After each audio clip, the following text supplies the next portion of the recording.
This conference will now be recorded. Oh, Stop. Sorry. is this service part is, trying to make our clients' lives easier. So that was the thing, was just, be there for people as they went through all these changing dynamics, whether it was markets or service, the virtual world, whatever. I think, that was our focus. And then I wanted to highlight just this piece.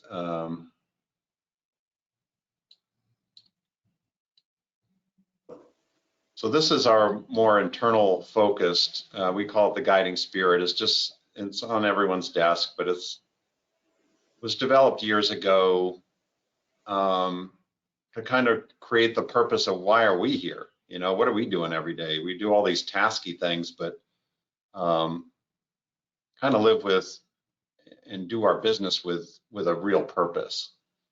And I wanted to highlight that part. We live with the respect and gratitude for the loyalty of our stakeholders, and that's really you. I mean, honestly, this Client Advisory Council has been so critical for us in our, continued development. And so I appreciate, all of your input. And we've had so many different clients come through and, do their service for 4 meetings, and we call on them pretty regularly. So I appreciate that.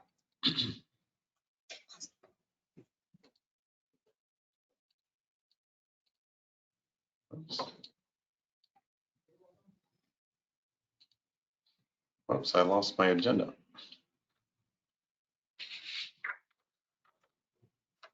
Oh, well, so the next part on there is practice focus, and I wanted to speak a little bit on that. So I had a couple of questions from clients who said, well, your office presence, there's less people in the office, right? So we'll get to that in a couple ways, but about 5 years ago, it happened that 3 advisors, all retired, all different cases, they all found us and said, we want you to take on our clients. We're retiring. And so we did that. We ended up with a huge book of clients. And it did take a bigger staff. It took a lot of people to do the outreach. That's how Floor came on board, was she was part of one of those practices. And so converting those to kind of our systems and how we do things, and we did things a lot more comprehensively than the previous advisors, took a lot of work. So we onboarded all of them, got them situated, did the reviews, but we're talking about, 600 clients or more. There's some other residual little relationships there, but so we thought we got them all situated, and then we really looked at our core focus and saying, well, we do comprehensive planning. We can't do this service level forever for this many clients, and they don't need it anyway. Like, they can be serviced by somebody who doesn't have quite as much experience or doesn't have the breadth of knowledge we have. And so what we really want to do is focus on those clients where we can make a difference, right? So that's what we did last year, was took about 400 of those clients and assigned them to an advisor who is experienced enough, but really looking to, had more space to service a lot of accounts. So we narrowed our practice down to about 200 clients. So that's why we don't have as big a staff, but secondarily, and we'll get to that in the staffing changes, but we're just doing business a different way these days, which is a lot of virtual staffing and things. So, but that's why you see less people here. And, we wanted to focus on that high touch, deep relationship with fewer clients.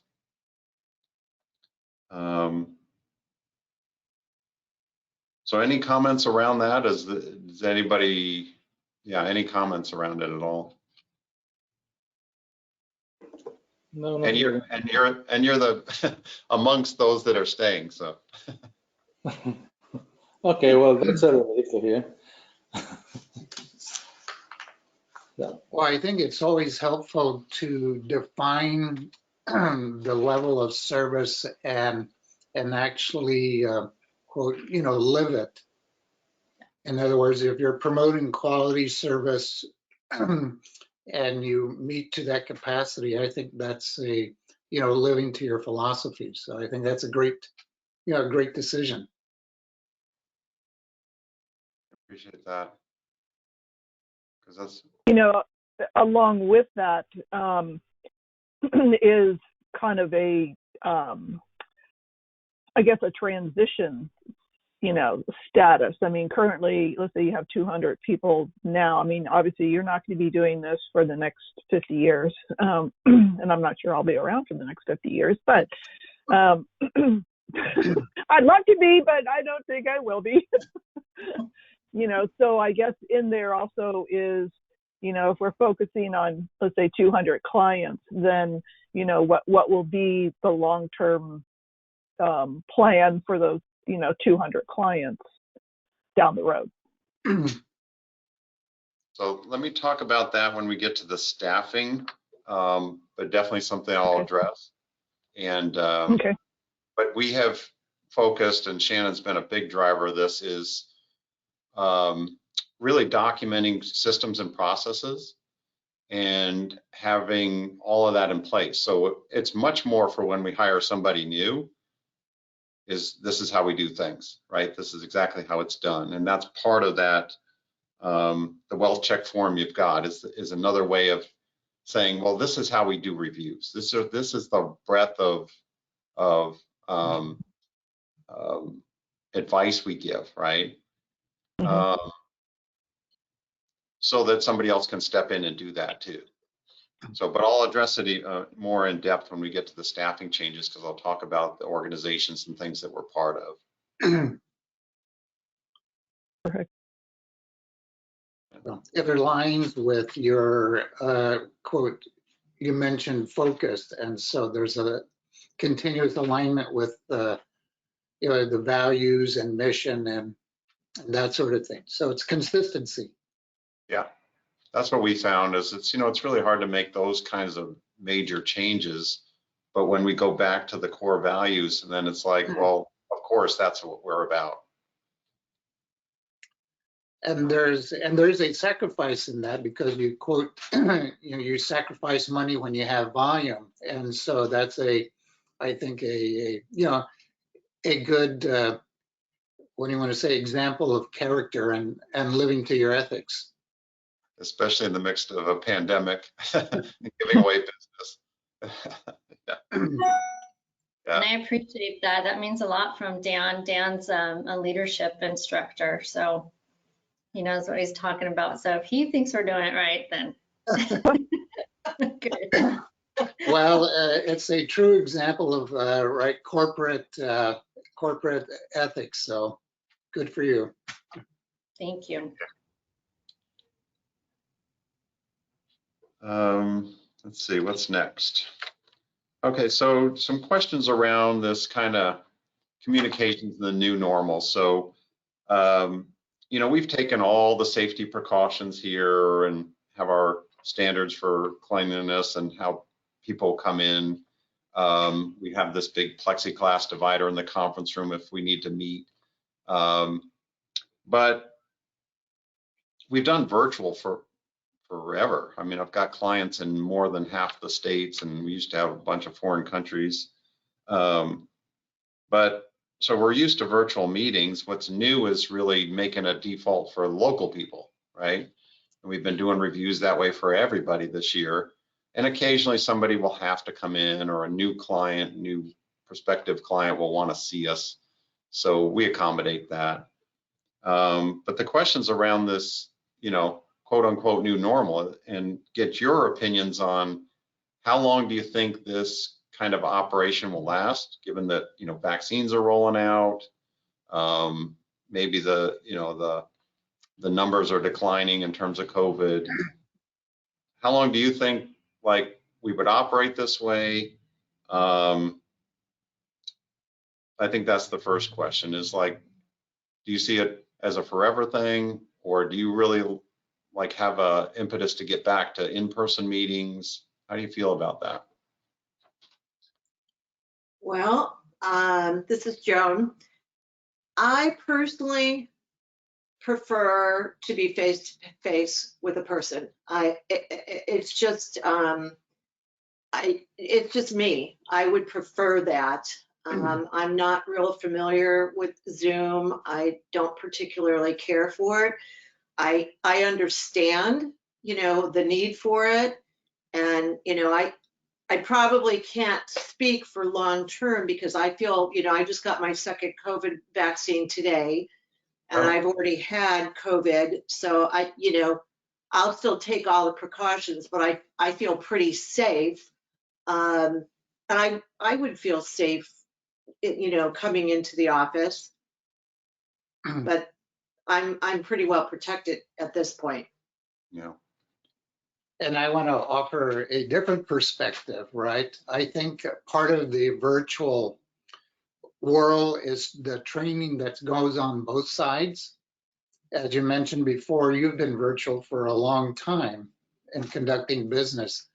And so we're on the short-term end of that. And I think that we're learning with the experience as to, quote, not only the etiquette, but how to be able to, quote, sometimes we just want to conduct business and that sort of stuff. There is a time to meet, and then there's time just that where the business can be, conducted in a virtual setting. Now, I do prefer the virtual over the phone. So there is there's that step up, and so I think the virtual has taken care of that. I want to be able to look you in the eye business. So it does that. It's a balance.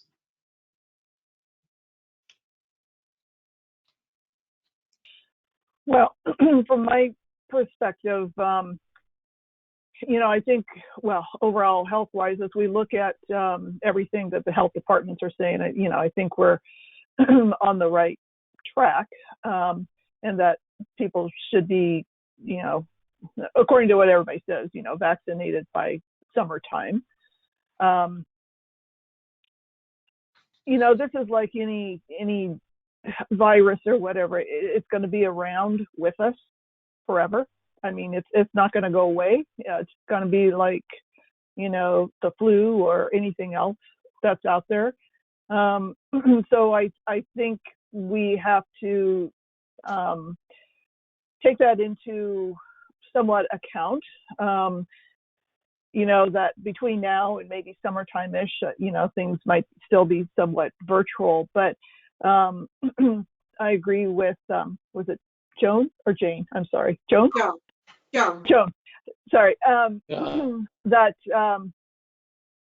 I somewhat prefer, face-to-face contact. I guess that's just been, through the years of being in, marketing and sales that, you'd like to see somebody face-to-face and, see reactions. And you can do that, somewhat, virtually as we're doing like right now. There's just, you're one step away from it through a Zoom. So I think there has to be, an option for people that, people that might want to meet, face to face, that you can still meet face to face, but if, restrictions, maybe health or timing or whatever, that there's still the option of doing, a Zoom type of meeting. Yeah. It was interesting over the past year is we had a few people that just really wanted to come in and tended to be more elderly and maybe even had health issues. And I was like, why do you want to come in? Well, we just want to get out of the house. Just want to get out of the house. Get it. I would like to say to the younger people on this call who might not be vaccinated, I think, although I would prefer, meeting in person, I think there has to be a level of comfort at both ends. So if I always tell people in this, over the last year of COVID, it's what you feel comfortable with You know, if you don't want me to enter your house, I totally understand. I totally respect that.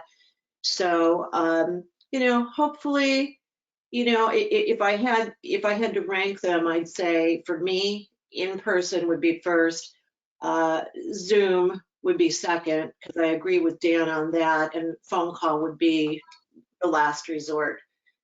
I think I get more hooked in if I'm actually able to see the person that I'm hooking in with. How about you, Vincent, Denise? You know, like I said, virtual I'm fine, you know, but you know, like once in a while, if we have to meet in person, you know, especially if we have changes or something like that, and you know, instead of doing it online, I don't mind, you know, just coming in the office and do that. But you know, environmentally and everything else, I think virtual is fine with me, you know, for now. So. So it's like everything, I think all the communications we've offered choices. Nobody has one, I mean, out of all the clients, don't have one way of interacting. So we have that option. It's been my push to have the ability to be virtual, so we can do things from anywhere. We've got all our cloud-based services now, so I have an exact setup of what I have in the office at home. It's identical, so I don't even notice where I'm working sometimes. It's just operate either place.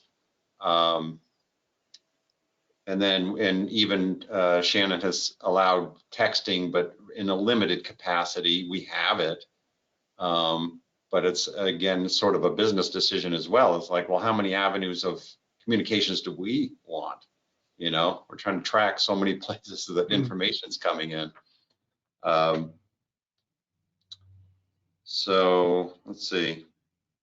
So then the other part about that is just any tips you have in the virtual world of like relationship building. So as Dan was saying, you know, and all of you were saying, is there's so much of communication that is body language, nonverbal, right?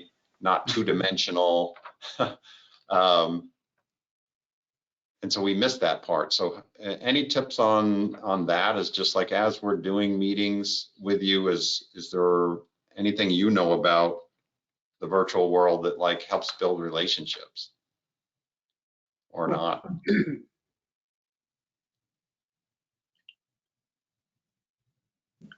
Well, there's right in the virtual world, right? It's just utilizing the tools that take it away from just the straight talk, right? Your use of graphics and that sort of stuff. So.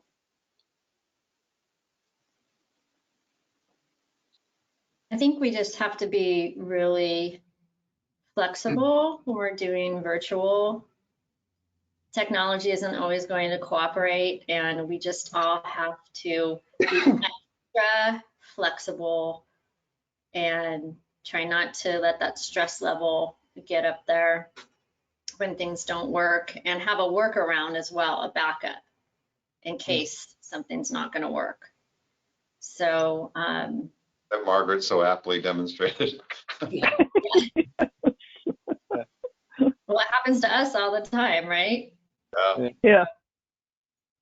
And that's the whole thing. The whole thing is, you know, nowadays, you know, especially with you, Paul, I know you don't just have us, you have a lot of people. So, you know, you have other time, and, you know, I'm flexible to that because I know your time constraints sometimes, you know. So, you know, so for me, if you can use, you know, the time that otherwise you'd be using sometimes with me to work on our stuff better and all that, I'm fine with that, you know. And you know, if you know, whenever you need us to meet or whatever, I'm fine with that too. So, you know, and like I said, I'm flexible either way, you know. So, you know, One of the benefits of the virtual, and so at the height of COVID, you know, we adopted virtual work strategies, allowing everybody to work from home. And, you know, fortunately we had already addressed that in terms of like more emergency response. And so, but that's, you know, it's again, that's sort of for us as working wise, to me, it's not as productive as having everybody in one space and just going around the corner and asking a question. You got to pick up the phone and talk to somebody. But I think for client reviews, they tend to be, and I was saying to Shannon, we got on the meeting, you know, 10 minutes prior, because I say, well, the meetings tend to be much more prompt, right? People get on the call right at that time. They don't wait.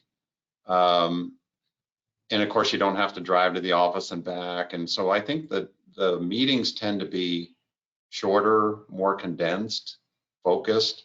And then I can offer it more often. I think I'm touching bases with our clients way more often, and set it up when you want to set it up. You don't have to go anywhere or do anything. And so it's, from that perspective, it's easier. But that doesn't address what you had asked about relationship building. And you know, that's the thing about Zoom that I saw while I was still working last year, was, like you said, it's a lot of, you're on at a certain time because that's when everybody's on, and you're off at a certain time because then people have, you know, things, you know, definitely you got to go do something. All right. You don't have that relaxed time of, you know, when you meet in person, you do a lot of, you know, chit chatting, and, you know, whether it's good or bad, but I mean, that's the relationship building part of it. You get to know somebody while you're just, you know, chit chatting, as opposed to being focused on, you know, numbers and, you know, where's the money going to go and this and that, and, you know, so I think that's what's lost with, you know, with Zoom meetings, is the basic personal interactions. And I'm not sure, you know, you can try and make them more like in-person type, you know, meetings, and have it a little bit more flexible and not so, you know, rigid in terms of time-wise. I mean, that's the only thing I can think of how to make it more, you know, casual type thing. you made me think, though, is there's a part of sharing documents, writing. So I'm working on that, is the ability to show what I'm writing is, you know, working on a process for certain things, what we call a mind map. But to be able to show you that in real time, because you would see me drawing it if you were in person, but it's on my desktop. So find a way to do that. But similarly, it's like, well, I'd also have to be able to give you the screen or controls to do what you want to show me, right? Kind of that show and tell thing. Yeah. You know, there is a way, I don't know, through GoToMeeting, I'm not as familiar with GoToMeeting. You know, our meetings used to be through like WebEx. And there is a way to, you know, share the ball, take the ball, whatever you want to call it, in terms of being the, you know, person that's showing things. And that way, you know, you can take over control of the screen and show what, you know, information, you know, you have. So that might be something to explore through GoToMeeting, whether that's feasible to be able to share the presenter. You definitely can. And it's like, for us, is just you know, adapting to the tool and trying a new thing, a drawing tool.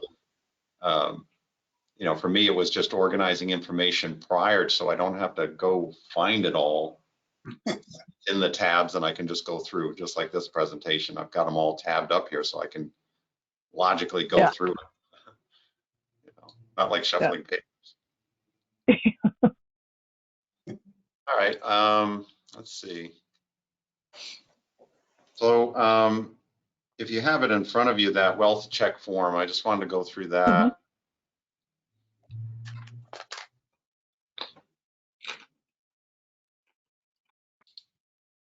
And so the idea was, again, was kind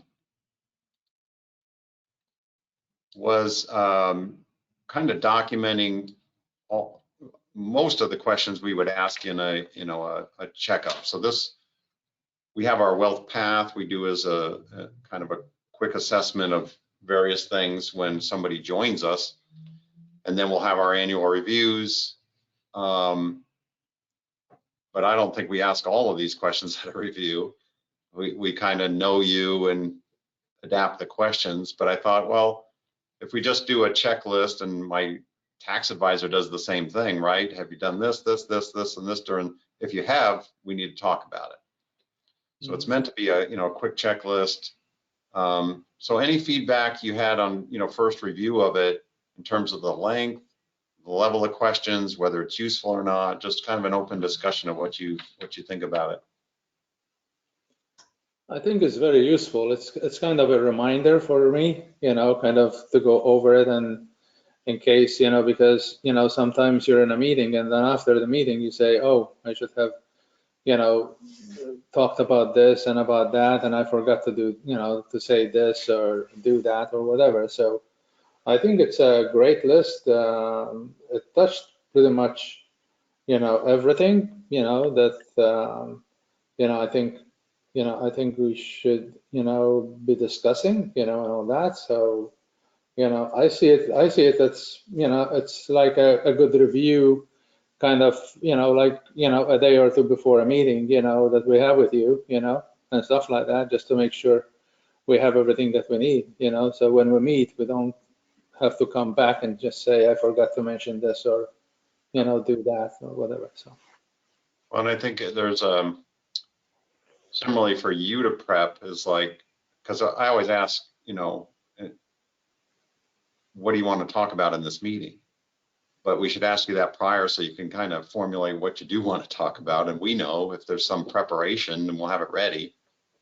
But similarly, the grayed out areas here are things that we do. There's a lot of behind the scenes stuff we do to get ready for a review. And there's a lot more, but at least we go check on certain documents and when we did things. So there's prep on both sides, right? Yeah. And I like that it's, you know, it's an adaptable format. It was just, I kind of categorize these areas, but if we come up with new questions or new, you know, financial planning concerns, we can insert them. So. Well, maybe at the end of the forum, maybe you should have like, you know, other, you know, stuff that, you know, other issues that you might have, you know, each person, you know, whoever you're going to meet with, you know, something, you know, for them to put in there. So besides the, you know, what they're going to be talking about, what's important for them. I think looking it over right now as somebody who's currently dealing with, you know, my mom's estate, there's a lot of things that I either didn't know about or didn't think about or didn't know existed. And I think this is a good way for, you know, Dan and for me to think of things that, you know, are kind of floating through my dreams now every night as nightmares. Like, what about this? What about that? So I like it. Have we sent you our checklist we have for, you know, on death instructions, all the things you need to consider and do? I don't know about that. I have a book from ARP that I, you know. We'll send you that too, because it's taken from experience of all of those sources, and just another good checklist of like, did I do this? Do I, what, you know, what am I forgetting? Yeah, when my mom passed, I used it and it helped so much because I had no idea where to start. Yeah. I'll send that to you, Joan. Thank you, Sharon. Thank you. It's ironic that you mentioned that you came up with this from your tax advisor. My tax advisor does the same thing. It's much lengthier than this. It's probably about 20 pages long, it seems like. But he also puts in information from your previous year taxes, you know, of you know, each category of everything for the taxes. So you can kind of review last year's versus what you anticipate this year. And so then if you can look at that, it would kind of like trigger maybe some other questions like, oh, well, you know, I didn't do that last year, but, you know, it's happening this year. And I don't know if that's something that should be, you know, included in terms of, you know, kind of referring to what we talked about previously, maybe, or, you know, something along those lines. But I can say that it was very helpful from like when I do my taxes, I just did them. And there were things, oh, you know, I didn't think about that, you know, that type of thing. And, you know, so then you check it off and it's something that you can discuss when you're, you know, talking to him about it. So I really do like this format. It's very helpful to kind of like review in your head, you know, things that have changed and you've kind of, in a way, maybe forgotten about them or haven't really taken it into consideration. Yeah, I know as one of our concerns is making it too long, and you know, people would just tune it out. Oh, forget that. I'm not going through all that. So there's a trade-off there. Yeah. But yeah, but, you know, it doesn't take that long to read through this. You know, you can kind of like, you know, you look at the family, you go, no, you know, it's just like a quick, you know, quick check on, you know, things. Yeah, and then write out if there's something specific in that area. It doesn't have to be prompted. It's, well, I got something to talk about family. I want to talk about family. Okay. Yeah. Write it out. Yeah, exactly. Yeah. To get to your question, so there's a part about, so we have what we call your personal planning website with all your data, basically a net worth statement. And that's been something we've wanted to do, is share, here's all the data we have on file for you in terms of assets, liabilities, at least. Like, because that's the first part of the meeting is, well, update me on all these figures. And people don't always have them on hand. Well, get them to me later, you know, and I'd like, well, why don't we do that prior to the meeting and make sure we got updated figures, new accounts, right. What's changed. The difficulty is there's the compliance aspects of providing a net worth statement and relying even on the client's statements as to how much some other asset is worth. My 401k has 400,000 and I put that on the statement. The question is whether we can share that or not in written form or otherwise. And it's a really kind of a gray area and we are asking questions all the time.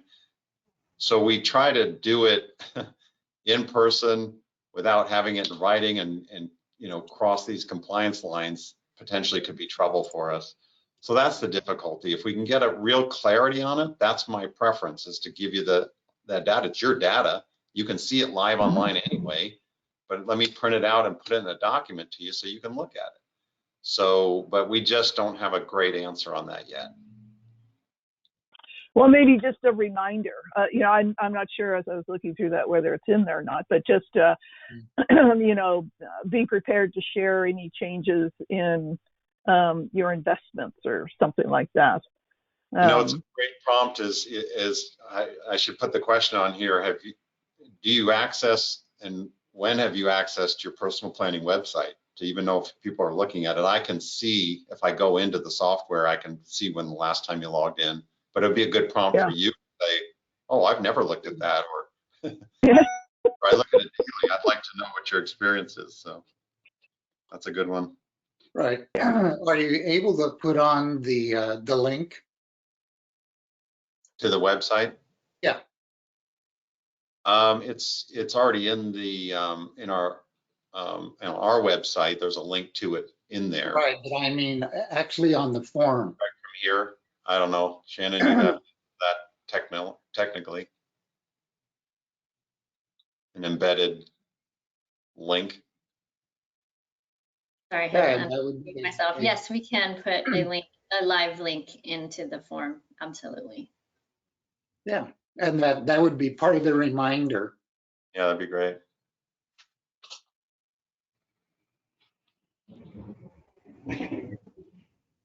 All right. So we're putting final touches on that, but I think we'll be rolling it out here real shortly then. Can't hurt us. Oh, it's great. Oh, definitely. Yeah.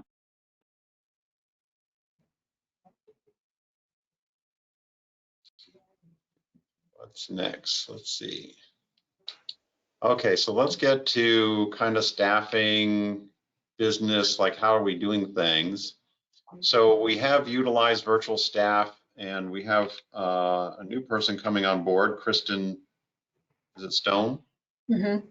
Kristen. So interviewed her, and is she already started or next week? We're still getting all her technology access, so she hasn't officially started, but the end of this week, we're planning to start training. Yeah. The thing is, you don't see these staff people. They're all over the country, but they are experienced with LPL systems and all the systems that we use. So they're really good about just plugging in. We have a couple different sources for those, direct from LPL or an office of LPL. But anyway, those have been great because then it's a flexible, we don't have to wait and hire a full timer. We need 10 hours a week. We contract for 10, and they're the backup mostly to floors, doing all kinds of service work behind the scenes. So that's really helpful. Advisor partners, what I mean is, just like I said, is that we've handed off this large block of clients to another advisor who's in LPL and in this other entity we call the Financial Services Network. So essentially we're in the same office, but again, sort of virtual. He's originally from San Francisco, but working out of LA because of COVID and his family right now. But anyway, he's able to service, and we have a monthly meeting to sit down and say, you know, do you need help with these clients, like understanding their personal situation or, you know, things we've done in the past. And we have a lot of those. So, and if there was a specialty, let's say like college planning, where it's really detailed, I would seek out another advisor who has more experience in that area. And like 401k plans, I have an advisor here in Los Gatos. That's all he does is company 401ks. And I'm like, well, that's not my specialty. You do that part. And then for the individuals, he sends them back to me to work on. So there's, you know, there's all that cooperation that goes on. The Wealth Pack, it's our term for just our strategic partners, especially estate planning attorneys and CPAs, but any other professionals, real estate people, I don't know, senior care. So we track all those. We try to have relationships with them and, you know, talk with them regularly so we know what's going on in everybody else's fields. And obviously, you know, do joint client meetings when things need to be done. You know, happy to accompany my clients to any of those meetings. We have such a breadth of knowledge about you that it can streamline a lot of the work that gets done. And then I want to talk, ADP is, we basically outsource all of our payroll, company benefits, employment law, and that's really Shannon's area. But she's worked closely with them and just been really fantastic for offloading a lot of the changing workscape there, and Shannon can probably talk to that a little more. But the idea is that, again, we've streamlined a lot of that has to happen as a company. And what's allowing is Shannon to now get licensed herself. So whether that's long-term, you know, intermediate step is assisting Floor, doing a lot of the behind the scenes work that needs to be done for accounts. But that's really a process to step to hopefully be an advisor someday herself. So I don't know, Shannon, you want to talk about both of those things? In terms of ADP, they're great as an HR partner with us, and they definitely help us a lot. And we use their software for payroll and timekeeping, and they handle a lot of the compliance for us. So it makes my job a lot easier. In terms of getting licensed, yeah, I'm really excited about that. I'm not thinking that I'm probably going to be a financial advisor, but I mean, I know how the business runs, and I think if I was licensed, that it would only be even more helpful to me. And down the road, you know, maybe 10 years or so, Paul wants to retire, you never know. So just learn as much as I can learn, and I enjoy it. And I enjoy working with all the clients. So I think it's a step in the right direction. So let me address Margaret's question around, you know, transitions. Because as I said, I took on, well, it's now 4 practices now, but 3 they're in short order, all advisors retiring. And where do they go? And they come interview me, and it's like, yep, it's a good match. So LPL has its own internal kind of transition group, and they all are encouraging us to have those transition plans in place, because you never know when you're going to get hit by a bus, right? So I have that. Mine is actually through so Financial Services Network is a group of LPL offices, mostly on the West Coast, but across the country. And they're headquartered now in Sacramento. And so we're very tight with them. They helped us do these transition work. And I have my transition plan with them. So within their network, there's a lot of local advisors here, number I know personally and talk to regularly. It would be up to the Financial Services Network to decide, you know, which advisor could take on my book of clients, and service them in a similar way. And to them, it doesn't matter financially to them. They just want to make sure the clients and the service is similar to what I do. So they know us intimately, are in here regularly, and know exactly how we work. And then I think I know we're well advanced in terms of processes and written documentation of how we handle clients and where everything is. So that's how that would be handled. I don't know if there's other questions around it. I don't plan to retire anytime soon. You know, having this core set of clients, it's been really freeing, because we feel so obligated for every client to try to service 600 clients. We were just scrambling all the time. And I think that hurts some of the, you know, our better clients like yourselves, is like, well, we don't have time to spend with you. 200, not a problem. You know, we've got plenty of time now. It allows us to kind of clean up some things and work on this, you know, type of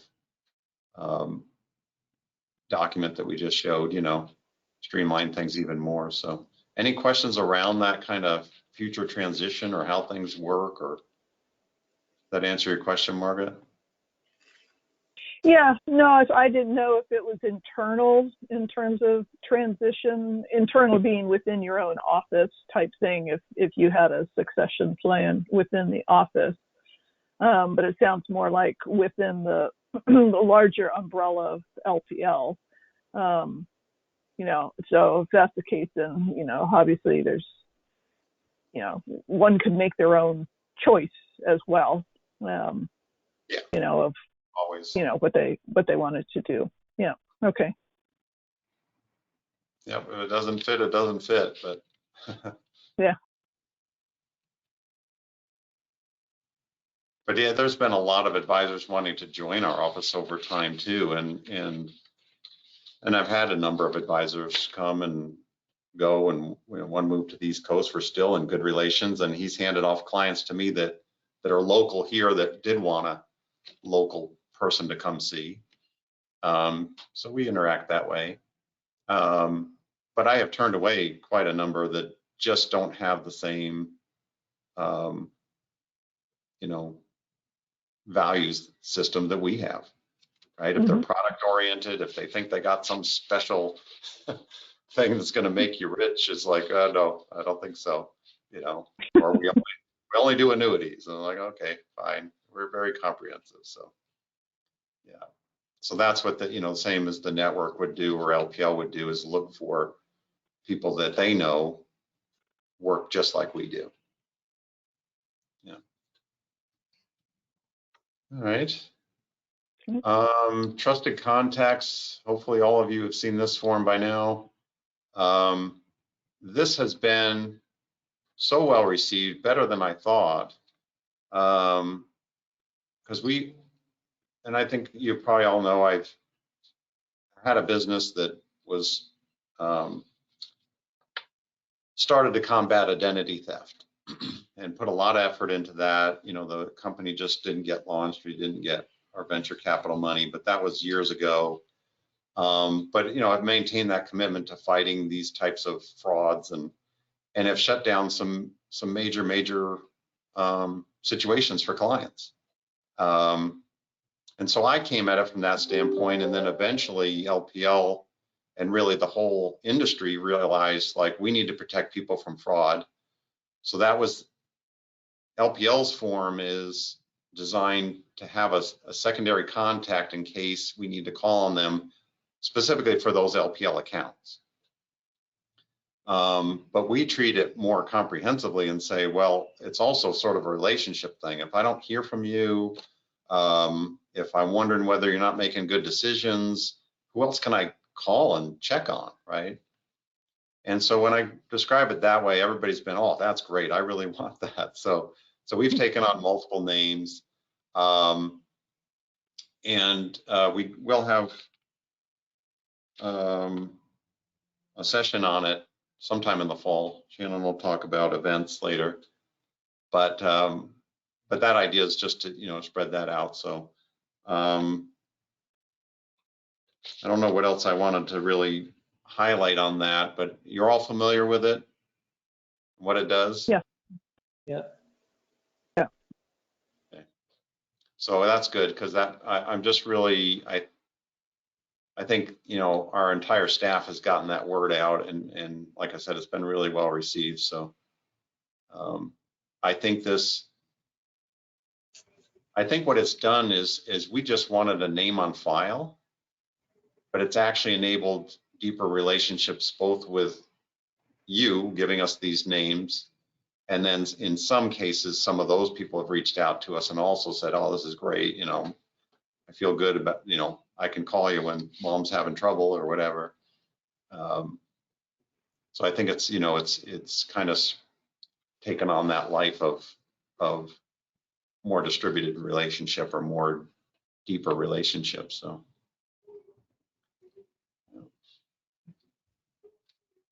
I guess that does bring us to events.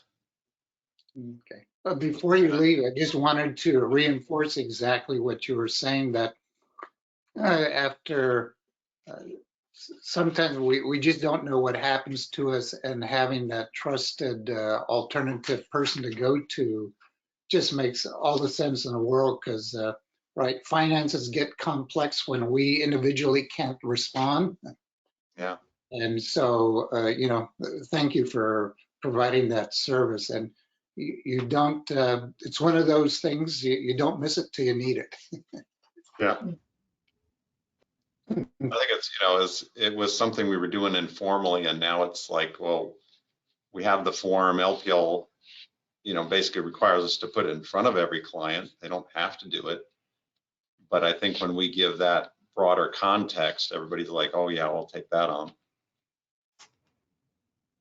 Yeah. Thank you. So events is, we We used to do a lot of events, a lot of in-person events. Hopefully we'll get back to those.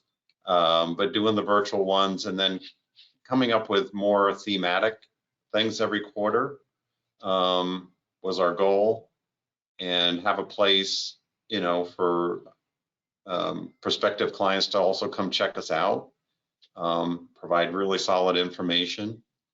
So Shannon, you can present what you want on the events and what we're up to.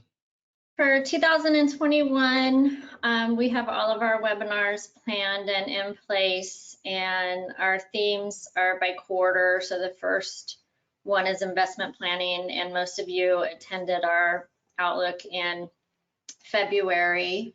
We're trying to put together a tax and estate update in May, so right after tax time, when tax people can take a breath and help us with that. And then the mid-year outlook, we usually do this at the end of July, and we're still somewhat in that time frame, just at the beginning of August. And then for risk management, we're doing an entire webinar on trusted contacts and the importance of trusted contacts. So not only will that be good for people that have trusted contacts to attend, but also their trusted contacts.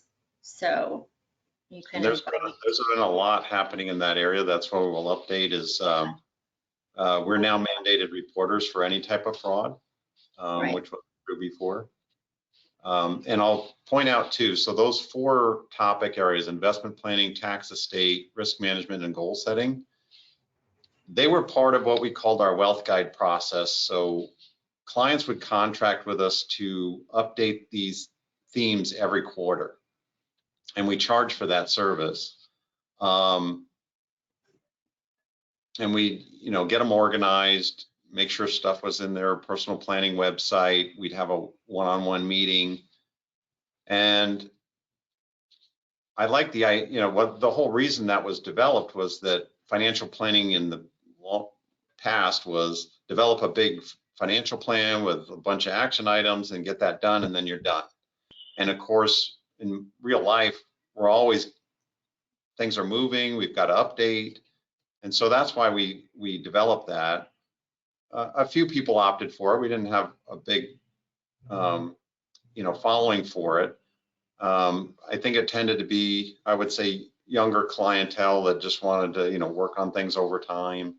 But in any case, we decided last year, I like the idea that we're tuning things up all the time, because everybody does need to do that, maybe on a lesser level, depending on, you know, how complex your situation is. So we decided to roll that out for free for everybody. Now, we don't give the one-on-one meeting. What we're doing is every quarter sending you out a list of things to consider, right? Get organized in this area, do this. So that's our commitment, and especially with the, you know, smaller set of clientele, we know we're going to get calls on it saying, you know, hey, I need to do that piece or this piece. You know, great, we can service it now. So look for that. It's our commitment is to do that in a quarterly actionable newsletter to prompt you in those various areas. And so we set up the themes as like, well, we'll also do a talk in that area as well, so we can back it up. Yeah, you should have gotten your first quarter newsletter in January. It's called Wealthy Thoughts. It's also on our website under publications. So it does have investment planning topics and action items, so you can check that out if you didn't see it. Yeah, and then the last one of the year, the last webinar of the year is goal setting, managing your retirement income. We haven't firmed up a date for that yet, but that will be something that is very useful and something you definitely want to tune into. Not only you, but maybe even people that need financial planning and don't have anything in place. Help them get to know us a little better. And that's about it, yeah.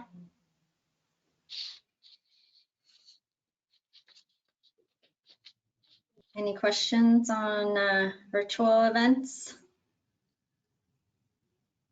So I'm assuming like the topic of the RMD planning or RMD, you know, what do you do with it? How do you maximize it? That sort of thing. We Do you did like- address that in the newsletter, so you want to take a look at that. But yeah, that's always in the first part of the year and the investment planning theme. Mhm.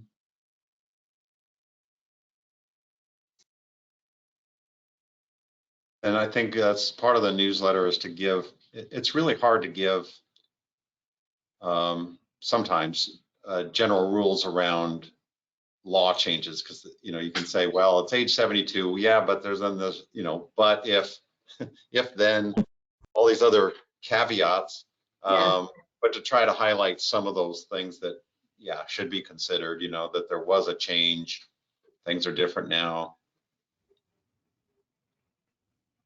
But were you saying you wanted to see a like a talk on that, Dan? No, I was just saying that as an example of a topic, and you answered that. Yeah, anytime you have that kind of, you know, ideas, send them over to Shannon. She's tracks. We got a list of various things we could do in the future, and you know, we always try to limit how much we're doing there, but figure it out. And sometimes we'll get, you know, a speaker through one of our partners, like a you know, an annuity company or mutual fund company, and they got all kinds of resources, and we'll hear somebody and we'll say, oh, that would be great for our clients to hear. So we will try to pop those things in. And that's really the fourth quarter there, the goal setting. We're talking to a couple people on that. And in fact, we brought someone for the responsible investing and brought a, you know, a fund company in on that. So sometimes we get really good people. We'll do it. Great. Any other things we Well, think we should be addressing?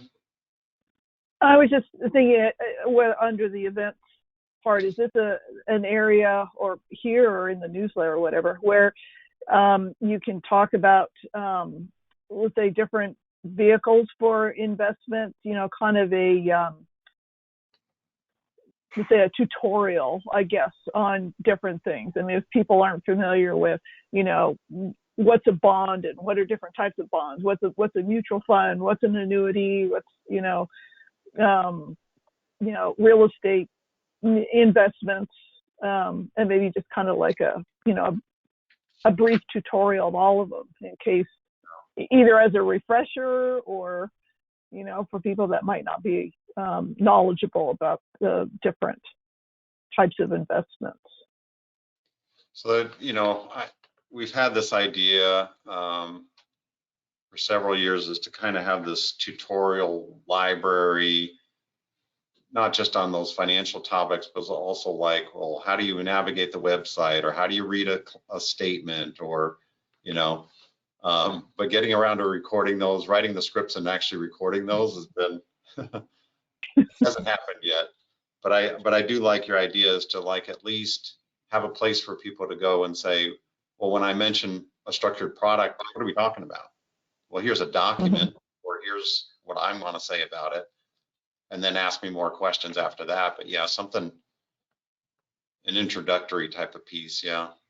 Yeah, I've started a section on our website called Client Education, and there's a little bit of stuff in that library yet, already, but it's not ready yet to launch. Like Paul said, we're still working on all of the content for it, but it's the same idea, the basic information on bonds and structured products and different types of securities and debt. So yeah, hopefully we'll get that up and running this year. Okay.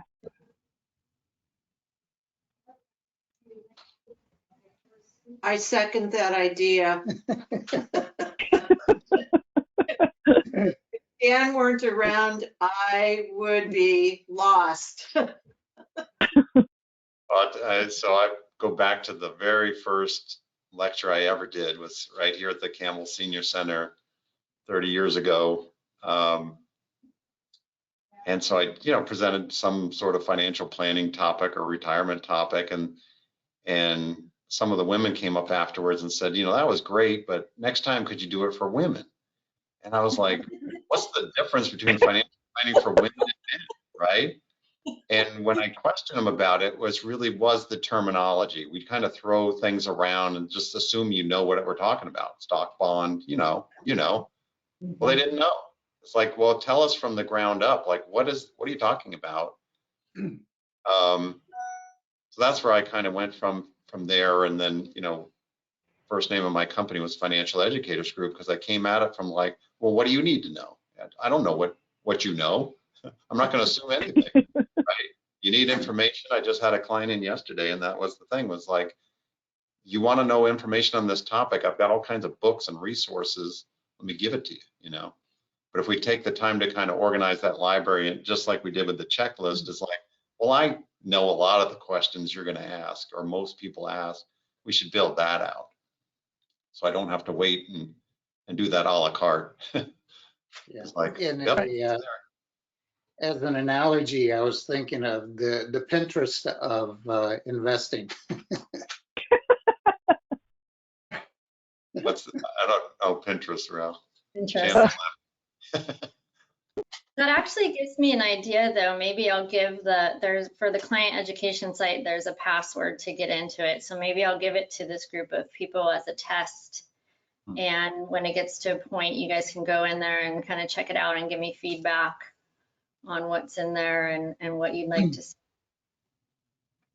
Yeah, I think what you were looking at is the challenge is always in selecting the type of material, right? Because there's complex and then there's complex. And so that's always the difficult part of it. Well, and we have compliance restrictions on things we can and can't say, and it's got to be filed with the FINRA, and so it's not always easy. That's the problem with writing scripts and doing our own videos. We got to submit the script and slides and everything prior and get approval, and there's a cost, and it's intense. Maybe you could write a financial planning for dummies book. Yeah, exactly. That I would buy I'm sure it's already in all Paul's spare time, I'm sure. it.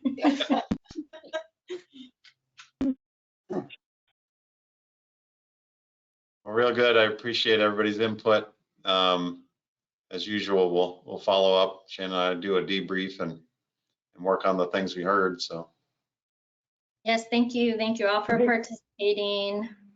This helps improve the client experience for all clients. So it's very important to us to have this program in place and to continue doing it. We wish everyone a happy St. Patrick's Day. Don't drink too much. Don't get the Irish flu tomorrow. Yeah. The nice thing is we're already home. I know. And have a wonderful week, and hopefully we can all connect again soon. Yeah, well, Great. thank you. Thank you. Everybody. Bye. Good luck to you, Shannon, with your licensing too. So. Thank you. Yeah. Thank you so Oh, much. she got her first one done. Yeah, my first one's Oh. done. There's a whole series. Excellent. It'll take a while. Oh, good. All All right. right. Bye. Yeah. Bye-bye, everybody. Bye-bye. First one is in